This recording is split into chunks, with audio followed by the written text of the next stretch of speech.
Video എടുത്തതിന് ഇവിടുന്ന് bubbly കിട്ടി. എനിക്ക് ഓറിയോവും ഒരു മൗസാണ്. ബബ്ലി അല്ല, സോറി കേട്ടോ, ഡയറി മിൽക്കാണ്. സിൽക്ക്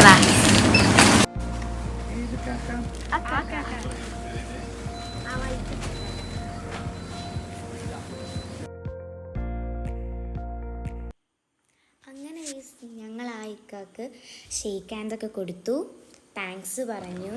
അങ്ങനെ ഞങ്ങൾ ഇറങ്ങി കേട്ടോ. അപ്പോൾ ഞങ്ങളുടെ വീഡിയോസ് ഇനി വരുന്നതായിരിക്കും, അതിന് വേണ്ടിയിട്ട് കാത്തിരിക്കുക. അപ്പോൾ ടാറ്റാ ബൈ. നിങ്ങളാരും ലൈക്കും സബ്സ്ക്രൈബും ചെയ്യുന്നില്ല കേട്ടോ. സബ്സ്ക്രൈബും ലൈക്കും ചെയ്യണേ.